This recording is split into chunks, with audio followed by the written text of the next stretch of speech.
Hello everyone. Nice to see you on my channel, Touching Stories. The story I'm going to tell you today is pure, true, brutal, and kind. It is true that all the bad things that happen in life happen for a reason. It is said that we can appreciate the good things when we get them. I wish you an enjoyable watching time. Just 20 years ago, Sosnovyj Bor was the talk of the town. What about the city, the whole state? They used to serve such exquisite food that people would reserve a table a month in advance to try it. The staff was large and well-trained in all the intricacies of the restaurant business, and the most talented chefs worked in the kitchen in sweat. The entire staff of the restaurant was carefully selected by the owners themselves. Everything was taken into account: character, diligence, and, of course, appearance. The most remarkable was that the restaurant was situated near the reserve, where one could walk along a special trail. The building itself was made in the form of a long wooden terem, stood on the bank of a wide river, surrounded by high rocks, which created a fairy tale atmosphere. Next to the restaurant were tents, open from the sun with white fabrics. Here guests in late spring, summer, and early fall preferred to dine in the evenings to watch the sunset to the accompaniment of the violin or saxophone. In short, everything possible and impossible was done for human recreation. So if someone offered to visit Sosnovyj Bor, everyone understood it was not about a walk in the woods, but the famous all-round establishment. Has the fame of Sosnovyj Bor faded after 10 years? No, guests still came here in sufficient numbers, weddings and parties were held, but not on such a grand scale as before, and although there was the same reserve, the picturesque mountains and the river, the flow of guests began to run out, and the place was empty. After another 8 years, the old restaurant owner decided to retire and give the reins to his only son, Adam, who was studying to run a restaurant business in Switzerland. Adam was a young man who believed in the best in people, which was taken advantage of by the old restaurant manager, Grant Nielsen, who only believed in one thing: you don't cheat, you don't live. With the arrival of the new manager, which happened exactly 8 years ago, mistrust and quarrels settled within the previously friendly and open team. Everyone began to pull the blanket over themselves. All mutual assistance and understanding disappeared. Decent employees were fired from such a soulful and atmospheric place. Staff began to be recruited from the street, and the more insolent and unscrupulous a person was, the better for Grant Nielsen. That was because the manager was insatiable and thievish. To make it easier for him to run his dirty business, he needed his own people, or to put it simply, accomplices. That is why the restaurant's business was getting worse and worse every month, and the already meager menu was worsened by low-quality products, which the bill of lading passed off as farm-grown selections. The trick was that the wily Grant Nielsen would give the restaurant owner's father a sample dish of quality produce, and the establishment's guests would have the same item prepared from cheaper ingredients.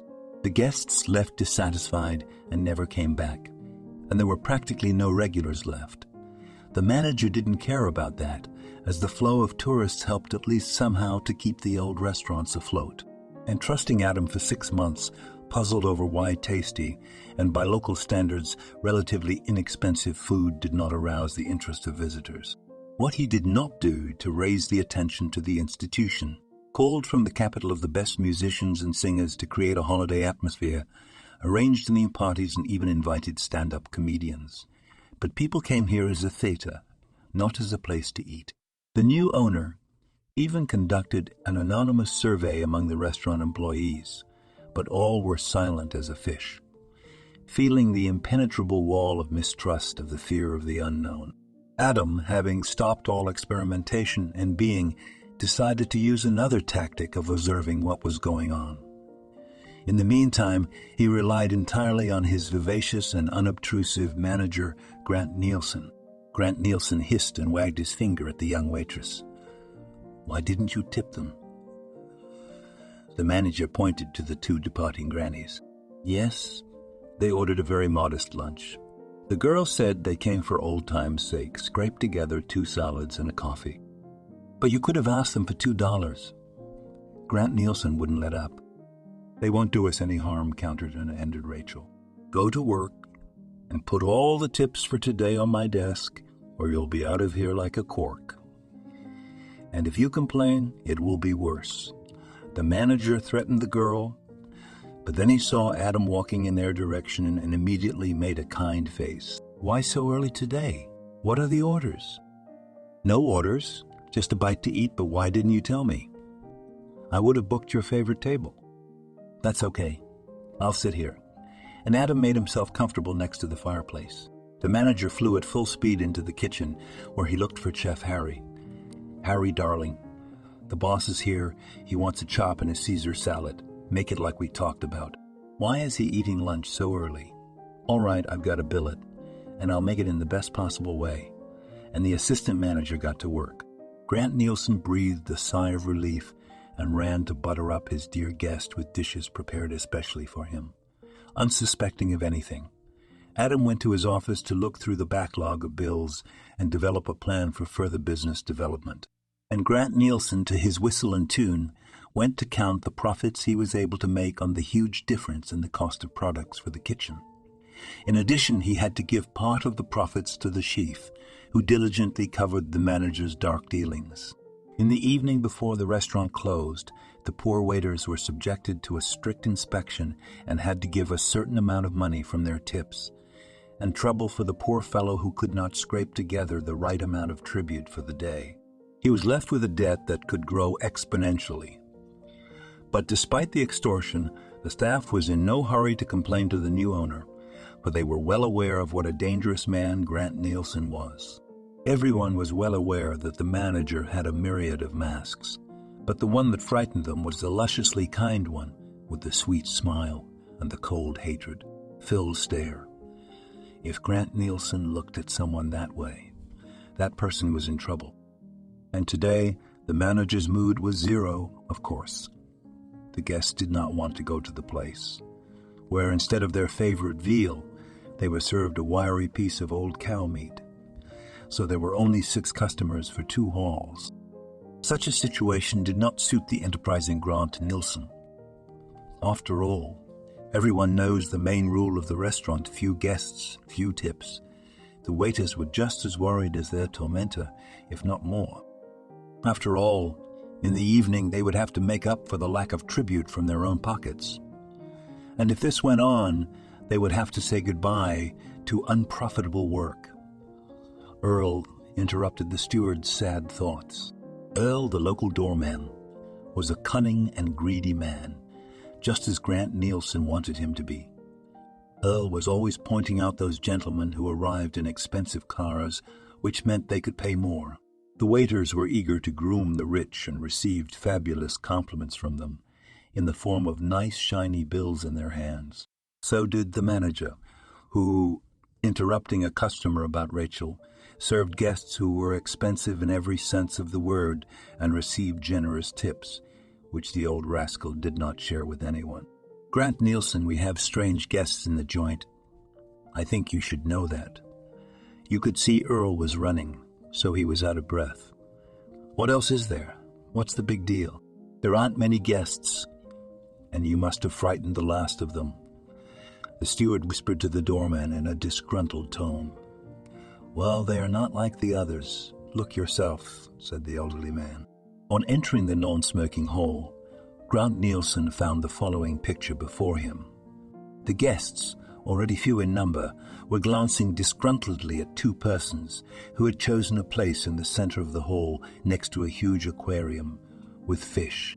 They were a tramp in dirty clothes and a similarly scruffy-looking boy of about 6. The boy was turning his head and gazing with admiring eyes at the lavish decorations in the room. And most importantly, 100 goldfish in an aquarium on the whole wall. He was fascinated only by the oxygen bubbles and soft daylight with sea bears and gently rocking seaweed. The boy's companion was a man in his 30s, apparently a father. The father looked dubious, his pants unironed, his shirt pulled up at the elbows, his boots lost their appearance, and a huge sack on the floor, and clearly hinted at the wandering lifestyle of the unusual visitors. The manager knew how to talk to such people. He approached them and with the disdainful look of a host, asked, "What do you want?" "Hello, it's our first time here," the strange guest began. "And hopefully the last." Grant Nielsen grumbled rudely through his teeth when he interrupted him. "Do you realize you're embarrassing our guest with your appearance? Please leave." "No," the guy said firmly. "It's my birthday, and I promised this fellow here." The tramp pointed his finger at the kid that I would feed him like a king. "He will have first, second, and morsels." "But we do not serve morsels," the manager categorically answered. "Well, that's a well-known pun. Smile, the lad. I meant dessert." "What do you want to eat?" The young man turned to the child. "Ice cream," the boy shouted cheerfully. "You see, ice cream. Let's order it that way. You have ice cream, don't you?" "Of course there is." Grant Nielsen frowned. "But then be so kind as to invite a waiter to join us," asked the guest. "I'm sorry to interrupt your celebration, but if you could move from that table over there by the fireplace, that and the tables next to it are reserved, and that one is free. Would you be more comfortable there?" The boy immediately realized that the sly bug was lying. Tables were not booked at all, considering the emptiness of the hall, but he did not argue so as not to scare the kid, and the unusual guests moved without objection to where they were indicated. Grant Nielsen anticipated the tip from what he believed to be a lavish birthday party booking, but a worm of doubt gnawed at the greedy man, as if he would order and not be paid for a simple lack of funds. Looking back at the couple once more, the manager called the waiter and asked him to serve the table, but to be on the alert. The guests were too suspicious. "What will you have?" asked the waiter, who approached the tramp, handing him the menu and surprised by the appearance of those who came. But by virtue of his professionalism, he did not show it. So, rubbing his hands and leafing through a colorful booklet, the guy said, "We would like 2 soups, 2 salads with shrimp, and for the second course we would like beef stroganoff with potatoes. Oh, and an ice cream, but a little later, so it doesn't melt. It'll be made to perfection." And the waiter excused himself on his way, shrugging his shoulders in response to a questioning look from his chef. The manager, who was peeping at the checkers from the circular kitchen window, was still worried and shifting from foot to foot, worried that this contingent could not have so much money, even for such an immodest order. Of course, in case of non-payment, the loss to the restaurant would be negligible, but so did not want to lose the money. 15 minutes later, the salads were served, and the 2 obviously hungry guests were whipping them up in no time.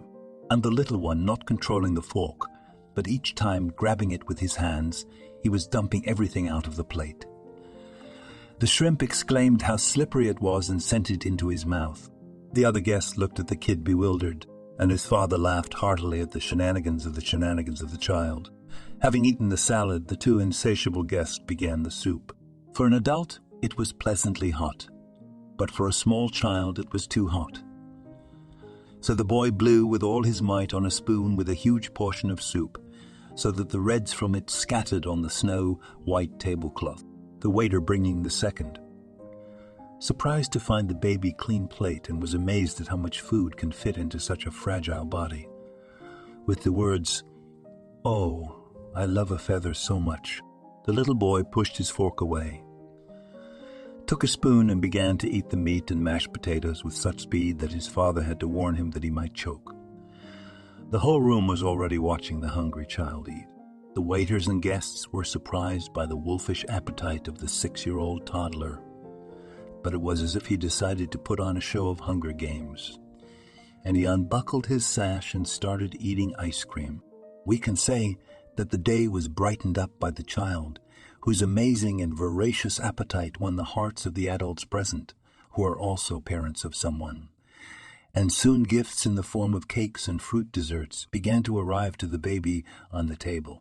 The manager, who was observing this whole scene, decided to approach the strange guests and asked the boy if he was ready to pay. "How did you like our kitchen?" Grant Nielsen asked with a fake smile. "Everything was very tasty. We loved it. Now my mate and the boy," pointed at the boy, "will finish those desserts and we'll go." How will you pay, in cash or by card? Finally, the manager came to the question that bothered him.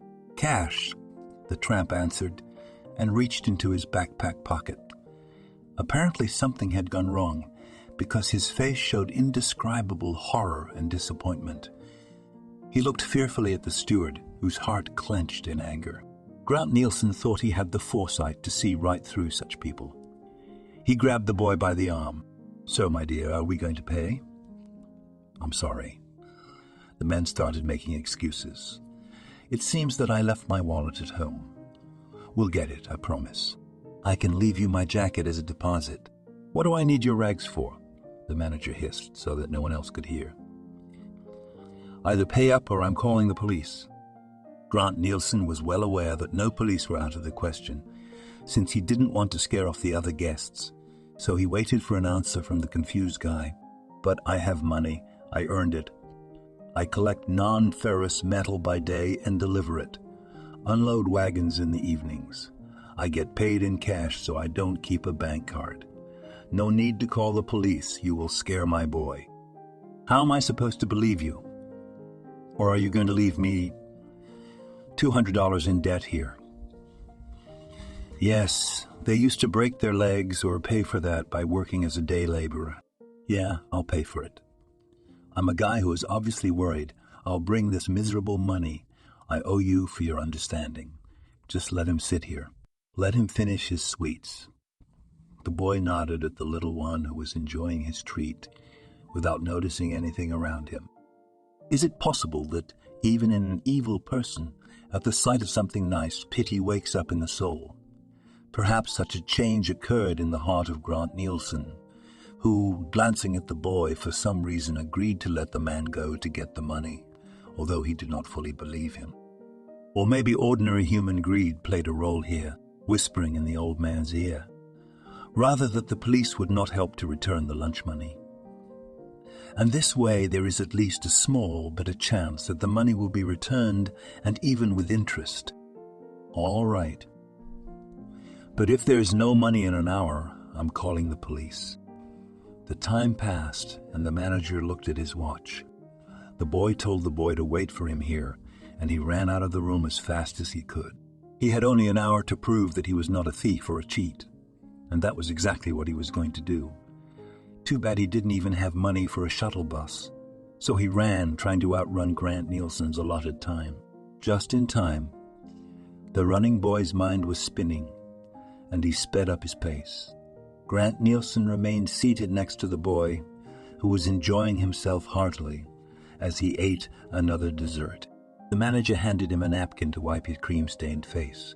So, young man, how do you like it here? The manager was patient with the little guest who was causing him so much trouble. The man tried not to show his dislike for the child for fear of disappointing the ladies present, who were admiring the child so directly. I like it here very much, said the guest. It's so beautiful here and everything is so delicious. You, mister, don't be afraid. Martin will bring the money. It's hidden under the stove in an iron coffee can. Why do you call your father by his first name and not Dad, for example? Grant Nielsen was surprised, but at the same time a little relieved that lunch was planned to be paid for. Only he's not my father at all. The kid laughed. He's a friend of mine. When I ran away from the orphanage, I met him in the park when he was feeding the squirrels. He gave them a nut to feed them, but I really wanted to eat. I grabbed the nuts and ran away. Only I couldn't crack them, so I asked Martin to help me, and now we live together in the same little house. There's a stove and benches instead of chairs, and we have a vegetable garden in Bob, our dog, little boy said proudly. Grant Nielsen was stunned by this answer. Questions were born in his mind, one of which was particularly disturbing. What if the man stole the boy? That would be kidnapping. And if they investigate, they'll know that I'm aware of their situation. He'll tell father. That's the last thing I need. Isn't the orphanage looking for you? I suppose the police have already been called, asked the boy. The steward turned pale. No, nobody's looking for me. I come back sometimes so they don't lose me at all. In general, everyone runs away. especially the ones who get beat up by the big guys. And you get beaten up? Yes, nodded the kid. Why? No reason, the child replied, and began to look at the fish in the aquarium. How beautiful they are.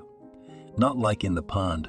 Martin and I caught charis in the pond, but they are very bony, the kid concluded businesslike.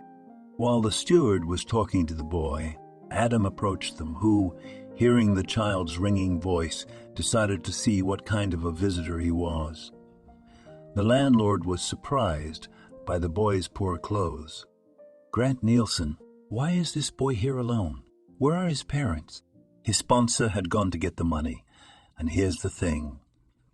This boy's from an orphanage, and the guy accompanying him is, in my opinion, a real bum. We're in trouble. They're going to say we have homeless people with stolen children, Grant Nielsen whispered. What should we do? Maybe we get rid of the kid quietly. Leave him at the bus stop.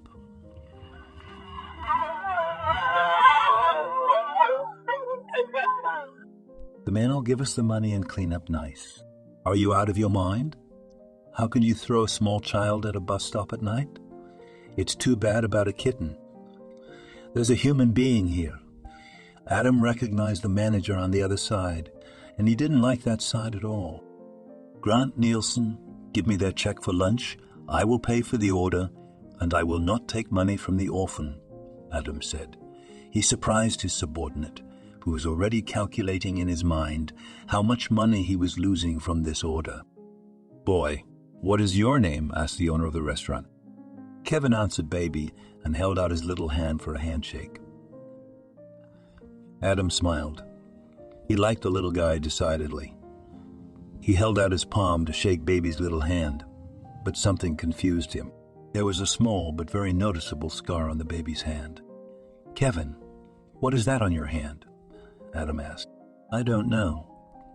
I've had this sore for as long as I can remember. I guess my mom knew, but I don't have it. I think she's dead because my mom's supposed to be the best, and she wouldn't leave me, so Martin says, that's my friend I came here with. It's his birthday. The trusting toddler blurted out everything he knew, but that didn't make Adam feel any better. Memory is a cruel thing. It doesn't let him rest for a minute. Even in his dreams, Adam dreamt of his fiancée and the little son she had given birth to 6 years ago. The birth was difficult because of the misconduct of a midwife. The newborn's arm was damaged.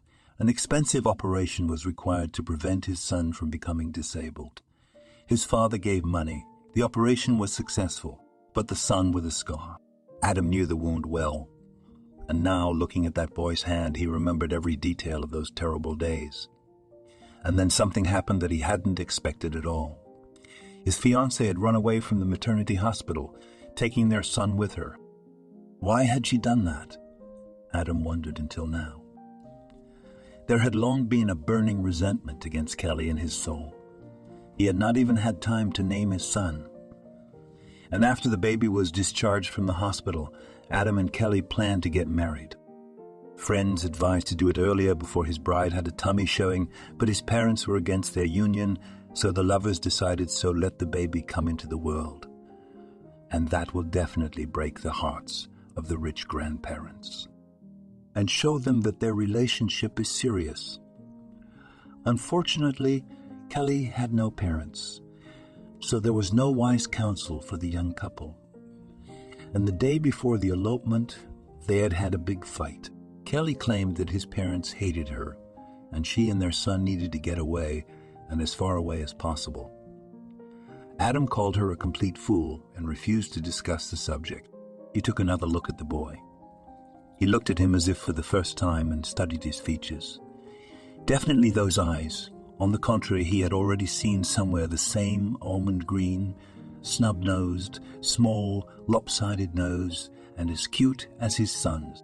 Kevin, tell me, dear friend Adam, do you know your mother's name and how old you are? Adam waited with bated breath for the boy's answer. Kelly was her name. The big boy told me. He used to tell me that at night he looked into all our business, and whoever gave him a candy bar or gum, He'd tell them their moms and dads' names and where they were from. I'm from this town, and I'm 6 years old. I will be going to school soon. The little boy proudly declared. These words made Adam feel cold inside. Was that his own long-lost son standing in front of him? How could fate laugh at him like that? And where was his bride? Adam felt dizzy. He tilted his head. "Mister, are you not well?" The responsive boy touched his hand. Mister's word made Adam's heart feel even heavier. His son had wandered from a run, down Hubble to an orphanage, and the homeless man had become his father, whereas his real father lived in Europe, ate the best food, and lived in a luxurious mansion. How could this be? Adam was angry this time too, at Kelly, who by her foolish hubris had condemned their son to a wandering, starving life, running away from his maternity home without money or any support. And now his 6-year-old son stood before him, held hostage by his property manager for non-payment. If the tramp had money for the table, Adam never saw his child again.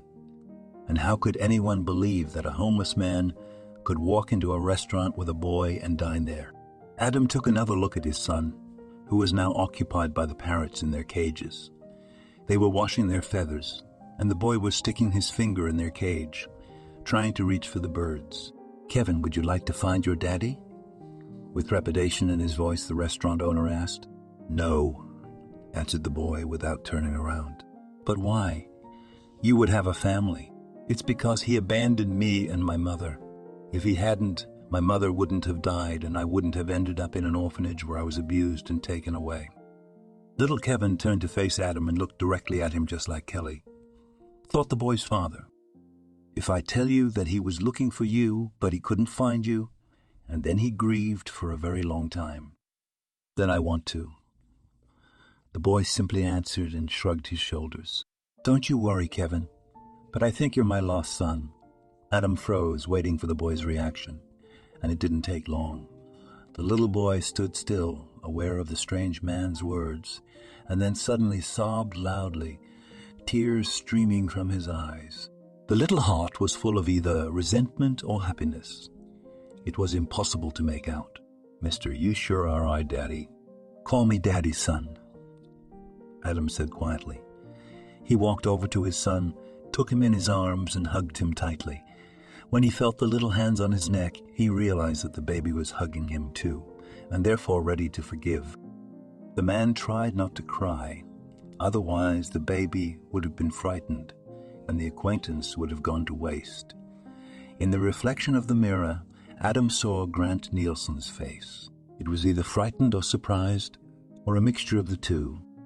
"Yes, she's crazy, this Adam," thought the manager. "Why does he need this boy? What son? I didn't hear anything about a lost child." And the two of them stood there hugging each other, paying no attention to the whispers of those present and the curious glances of the staff. Adam wasn't interested in anything but his own child, who had been whisked to the edge of town to his restaurant. What is going on here? A poorly dressed young man stood in front of the restaurant owner and watched in amazement as Kevin embraced some stranger. "Here's your money." "Not anymore." "Adam paid for both of you." Grant Nielsen grudgingly gritted his teeth. "Thank you, Adam. And Martin and I will be introduced." And the tramp held out his hand for a shake, doubting that the respectable man would deign to shake it. But his doubts were not justified. Adam happily grabbed Martin's palm and shook it, not letting the boy's other hand go. The host invited Kevin and his friend into his office, figuring it would be more comfortable to talk there. He ordered coffee for himself and a milkshake for the boy. Adam expected to learn more about his son's life. Martin told in great detail how he had met Kevin. But his story was not much different from the boy's. "Martin, do you happen to know why Kevin ended up in an orphanage and where his mother is? The thing is, she ran away right out of the maternity ward without any explanation, and it broke my heart. And I never got married again. Although my parents had picked a bride for me from my family, their friends, businessmen. But then I was so sorrowful that I refused to get married forever. It's true what they say, the rich do weep." Martin shook his head. "But I don't know anything about his mother. That's the whole story." Adam could see that he was upset. He hoped at least some information would shed some light on the disappearance of his fiancée, whom his parents never acknowledged. The young man sat in Adam's cozy office for a long time, and Kevin was beginning to yawn. Martin and the boy scooted home.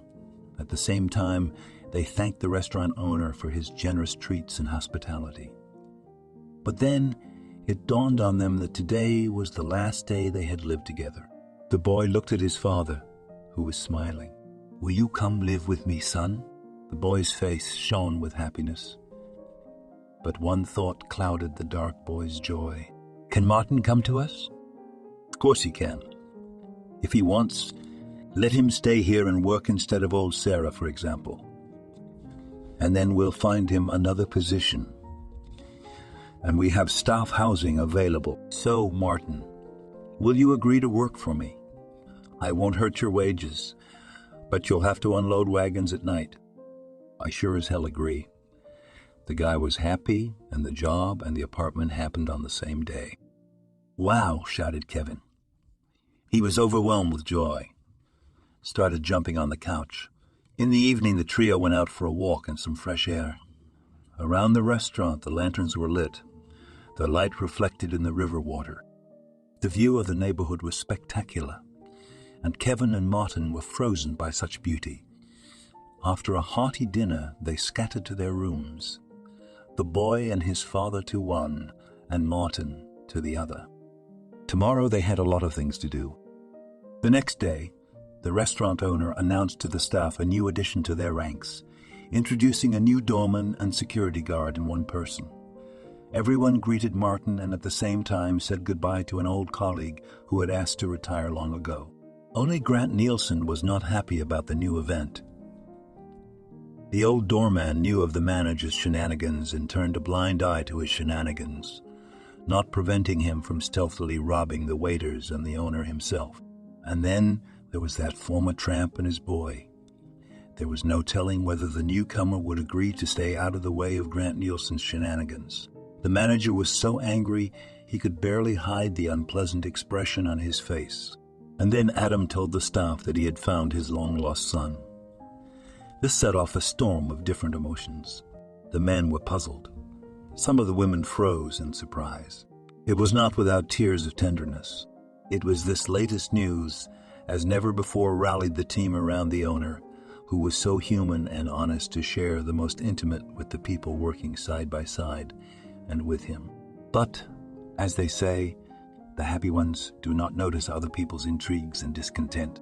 So Adam, on the occasion of his son's return and the acquisition of a new companion, announced at the top of his voice that a party was awaiting the employees today and, as the cherry on the cake, a decent bonus. The morning turned out to be so busy and amazing for everyone that the staff enthusiastically got down to business, and the chef, for the first time in his practice, refused to accept unfit food, which pissed off the old manager. "The shop is closed," the head chef said angrily. "I don't want to cheat the owner anymore, and you, old rascal, you can't make me.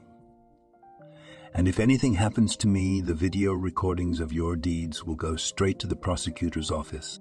Well, if you don't want to, don't. Grant Nielsen got scared.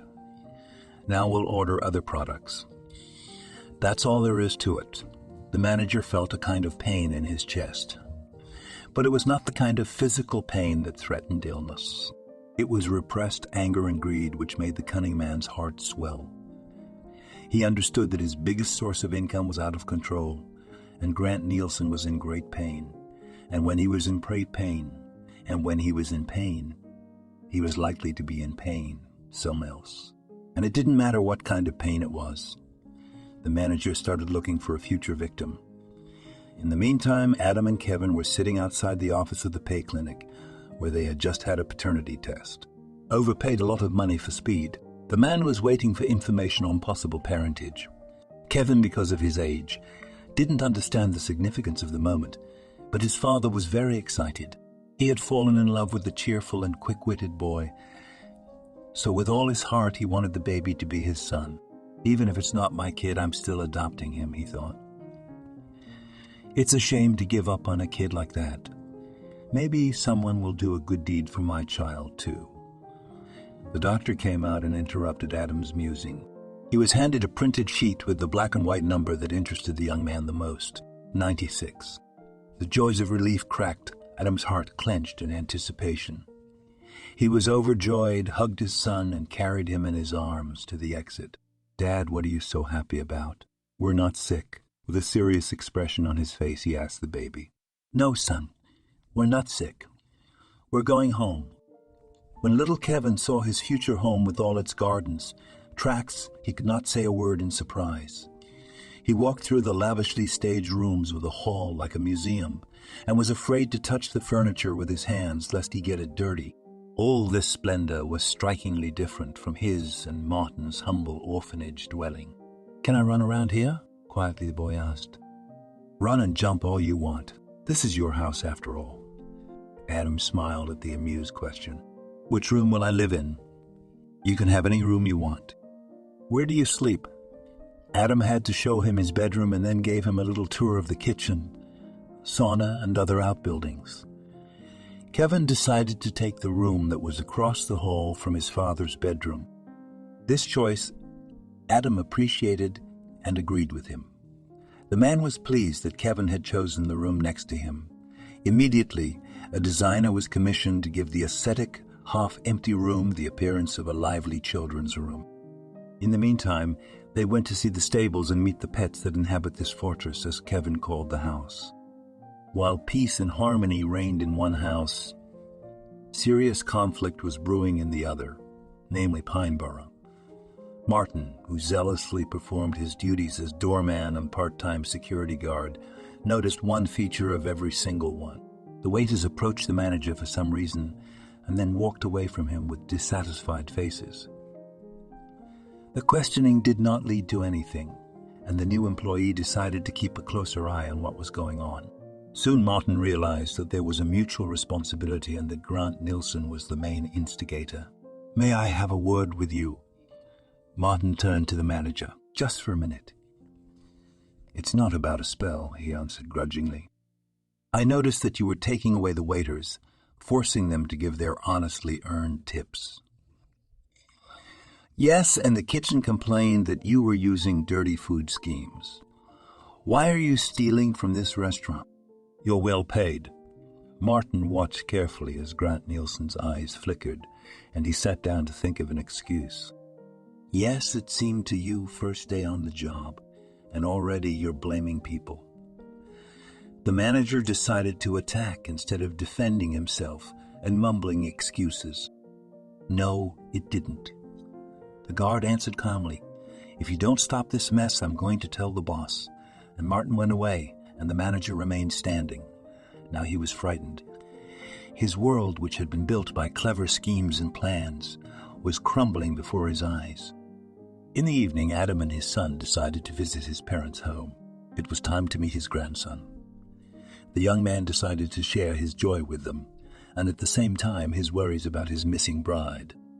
Although she had grown up in a poor family, she was well-educated, intelligent, and very kind to people. These qualities particularly appealed to the young boy who, although he was from a noble, wealthy family, but cordiality and kindness from his parents had not seen. And the girl won him not only beautiful appearance, but also the beauty of her soul. Now, years later, Adam bitterly regretted that he had listened to his parents at the time and not married pregnant Kelly. After all, as they had said at the time, the girl was not worthy of him. They were not even embarrassed by the fact that she was already carrying under her heart the child, the fruit of their love. Kelly didn't resent the groom's parents, but just said she would wait for their consent, and the stamp in her passport was just a mark and nothing more. This reassured the hot guy, and he didn't leave home resenting his father and mother. Even then, Kelly did not think of herself, but of the people who had humiliated her. The thought echoed in Adam's soul with a searing pain. "Where are you, my love?" After all, I found our son, Adam thought, swallowing his tears. Soon his family's mansion appeared. It was a luxurious palace with a fountain in the entryway and ornately trimmed trees along the paving stones that led to the very doors of the buildings. The young master's car was met by an elderly butler in a black, austere suit and white gloves. Without waiting for the door to be opened, Kevin jumped out of the car. "Dad, look, he looks like a penguin." Baby pointed his finger at the butler and laughed. "No, it's not a penguin. It's Teddy," Adam corrected his son. But he couldn't contain his laughter. The butler, on the other hand, stood upright, an indescribable expression of surprise on his recently stoned face. It was unclear whether it was the fact that he looked like a penguin that surprised him, or the fact that some boy had called the young master Papa. The arriving guests walked past the butler as if nothing had happened. He now looked more like a statue from some landed islands. "Adam has arrived," a woman in a long robe exclaimed as she walked down the wide staircase. She was about 55, but she looked much younger. I could see that she used to be a beauty. "Hello, Mother." The son began to hug her. "Where's the father? I have news for you." "He's in the living room reading," said the beautiful woman. "We weren't expecting you. If I had known you were coming, I would have thrown a feast." Kevin realized that his grandmother was in front of him, but he chose to remain silent. The boy was simply confused. The woman noticed him too and made the same choice. Adam's father was sitting in an antique leather armchair reading a periodical. He looked down from the top of his glasses at those who had entered. "What kind of delegation?" "Hello, son. What are you doing in broad daylight?" "I have news, Mother. Sit down." The woman sat down on the couch and waited to hear what Adam had to say. For some reason, she felt anxious. "Mom, Dad, I want you to meet my son, Kevin. He's 6 years old.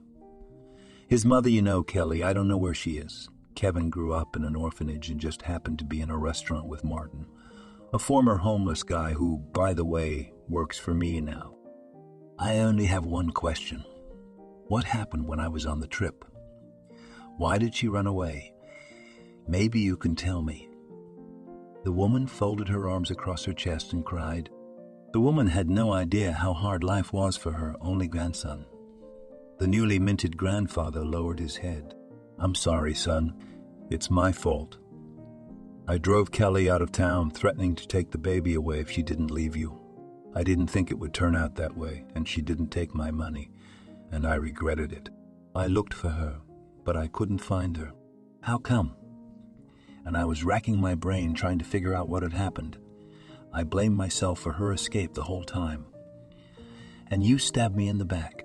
This was the first time Adam had sworn at his parents, and he had every right to do so. No one knows what would have happened next if little Kevin, so much like his mother, had not come over and hugged his father. Adam looked at him and understood.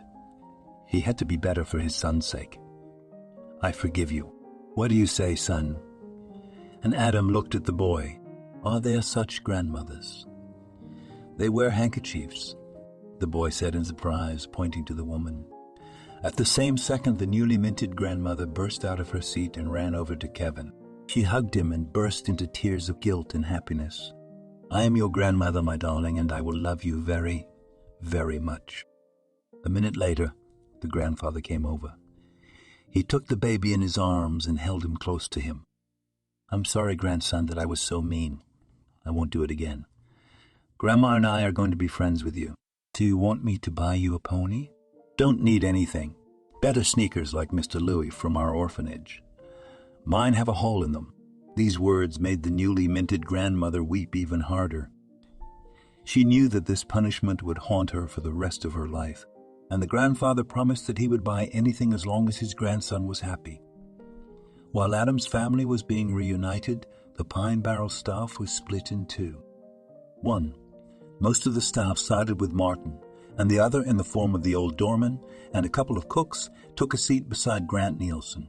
Martin had already caught the thieving kitchen staff and the manager himself by the hand and demanded that they at least repent, if not leave. The elderly manager realized with horror that he had been nailed to a wall, and now, except for his salary, he could see no other livelihood here. It was necessary to do something urgently before the quick guard opened all the cards before the owner. And meanwhile, Grant Nielsen assured the young man, so zealously fighting for the truth, that such a thing would not happen again. Meanwhile, the owner arrived at the restaurant, and the first thing he did was call Martin in. "Hey, how are you doing in your new place?" Adam asked. "All is well. We are establishing contact with our colleagues." I didn't go into detail. Martin, that's where they left off. But the manager didn't know what they were talking about. But he could see that the two men were discussing something, after which the master looked thoughtful. "That's it, the bastard sold me out." But wait, everything inside Grant Nielsen was bubbling with anger. So he decided to act. There weren't many guests in the restaurant that evening, mostly regulars, but everyone noticed that the food tasted much better. "Did you change the prescription?" asked the manager, an elderly guest in a new suit. "It's really good today." "No. It's just that our cook is a better cook." The old rascal lied. In fact, the chef began to return low, quality cheap products to the suppliers, and demanded more expensive and much better quality. No one could make money on the difference in the cost of the dishes. Only the guests and the restaurant's reputation benefited. The next day, Adam went to the orphanage to find out about the day his son had been admitted to the orphanage, and he brought the papers proving his paternity.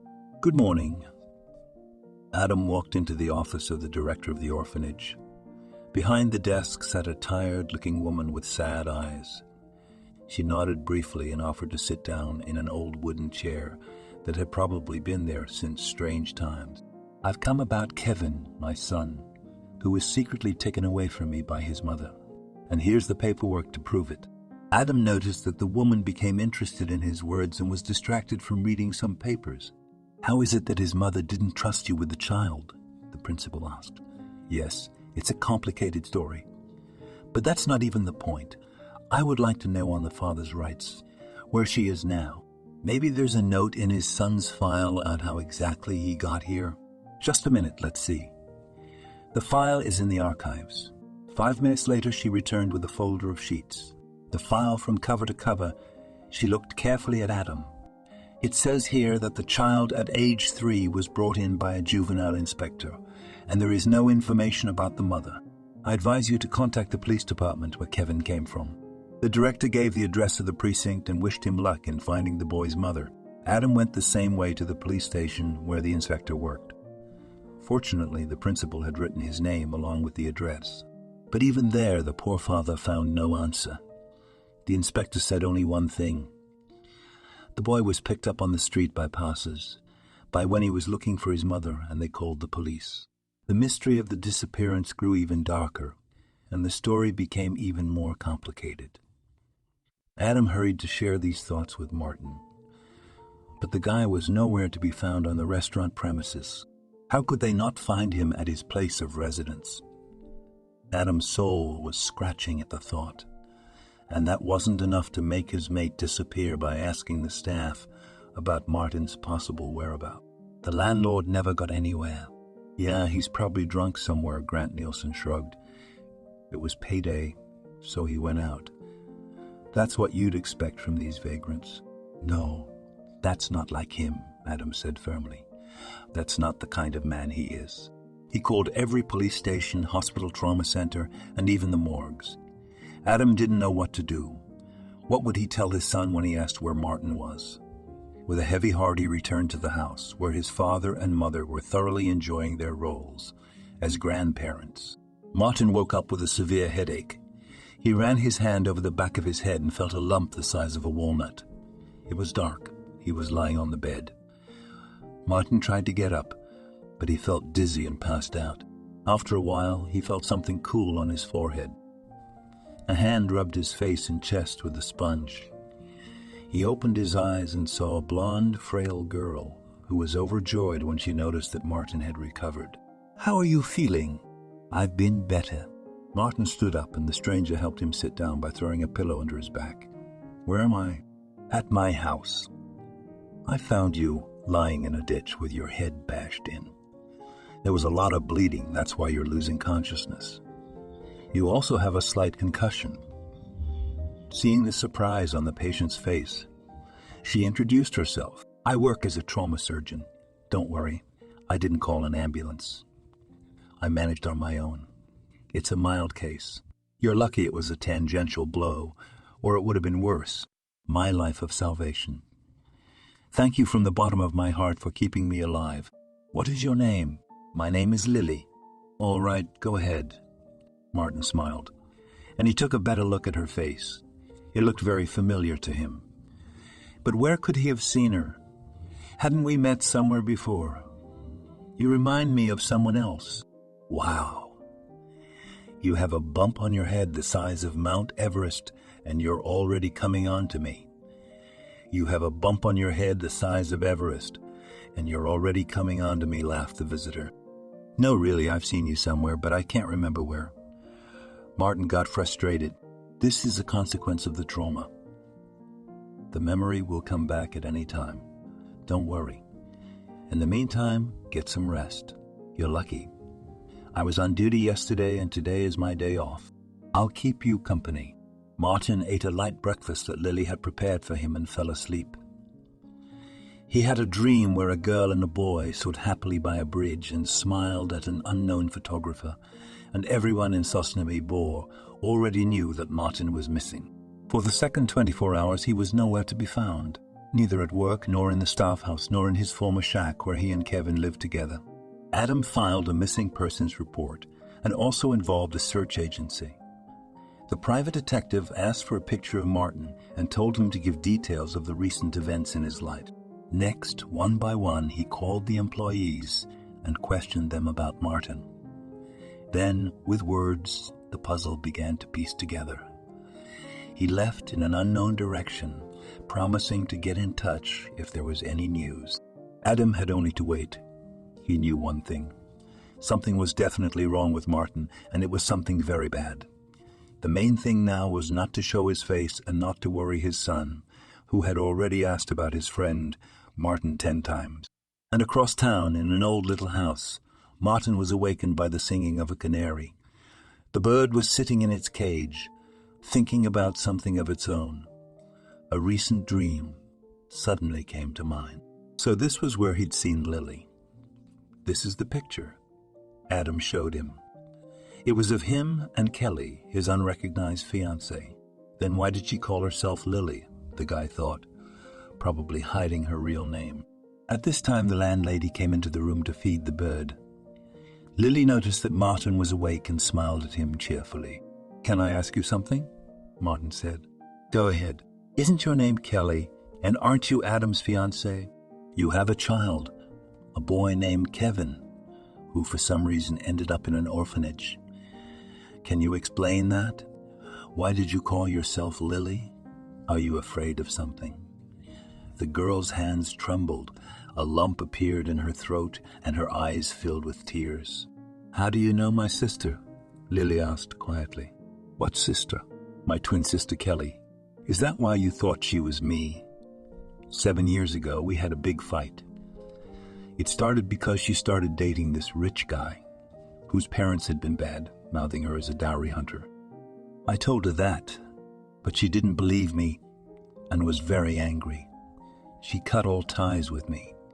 As it turned out, I was right, and nothing good came of this venture. I felt sorry for the baby. It's not his fault that his parents are total losers and gave in to the provocation of the rich people. Do you know why she ran away from the maternity hospital and took her son with her without even saying a word to her fiancé? I know. Did you know that the baby ended up in an orphanage? Why didn't you take him in? Martin was beginning to boil over, and I know about it. She wrote later, she told me 2 years later. Apparently, she was afraid to admit that I was right. She was so stubborn, and I tried to look for my nephew, but I couldn't find him. They said he ran away from the orphanage with some homeless guy. That's what the guys said. So, it's me. I'm the homeless guy.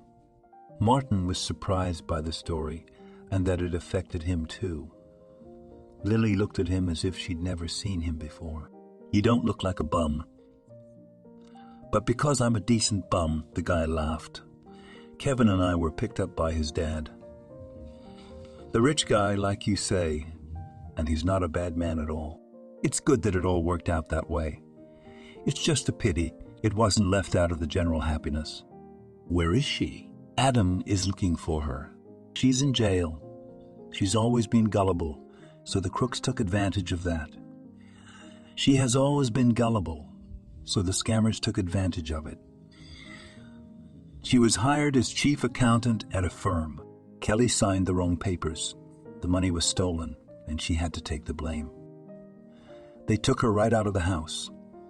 Kevin was swinging on a swing set in the yard, and while they were taking her away, she managed to yell out that there was a small child left in the house. When the police came to check on the swing set, no one was there. In court, she fainted twice, not because of the verdict. No, she was worried about her son, who was missing. Later, I got on his trail. I ran to the orphanage, and they told me that Kevin was a real bum. Who did he turn out to be? I don't know. I promise I'll introduce you to him. Martin was delighted. Yes, I really want to see him because he's 6 years old now. Let's go and see him. I'll just bring the letter from the penal colony. In the evening, Adam saw through the window that an old car was parked outside his house. He was surprised because no one he knew had ever driven such a rarity. Who could it be? Suddenly, his face lit up with a smile. He saw Martin go around the car and open the passenger side door for some reason. Out of the car came Kelly. Adam caught his breath in shock and rushed down the stairs as he jumped. Kelly. He ran to her as fast as he could, to the Kelly he had been looking for and still loved for so long. I told you he wouldn't want a meeting. Lily complained to Martin. And you, let's go. Let's go surprise you. Adam, hearing her words, did not understand what was going on. Martin was the first to speak. He told his young companion everything. How he had ended up at Lily's and that she wasn't Kelly at all, but her sister. At the end, the boy said that she was now in prison and handed him a letter.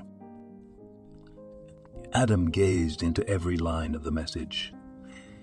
It cried out for help, and the groom's heart was bursting with pain. How could that be? His beloved is now serving her sentence for someone else, and that someone deprived his son and his mother, forced the child to wander the world, and he himself to live in ignorance. I will get her out of there, no matter what it costs me. Will you help me? Said Adam from clenching his fists. And now we're going to find out who did this to you, and more importantly, for what. After briefly introducing the boy to his own aunt, everyone sat down at the table. But no sooner had they begun their meal than the doorbell rang. It was a detective who brought information and evidence that Martin had been assassinated. At first, the detective was surprised that the object of his search was dining quietly in the company of his comrades. But after some explanation, everything came together. And the first link in this chain was Grant Nielsen. Who would have thought? Adam was surprised.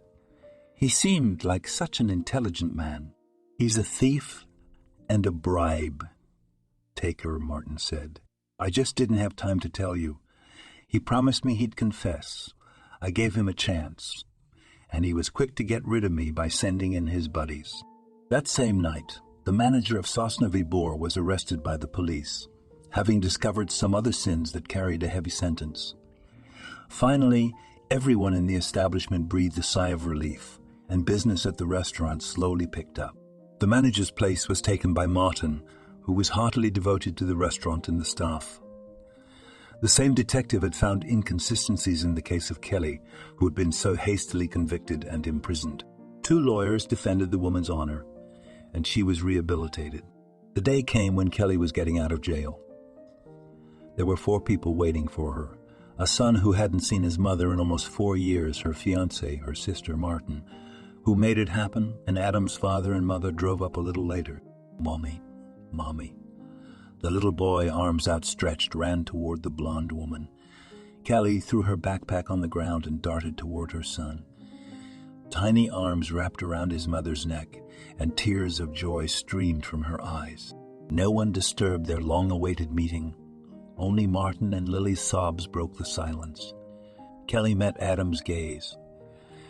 There was everything in her, a plea for forgiveness and gratitude and happiness. And 3 months later, they had a double wedding in Sosnovy Bor. 2 happy couples were getting married and were going to live happily ever after. Inseparable Adam and Kelly, Martin and Lily, and between them their beloved Kevin, who shouted bitter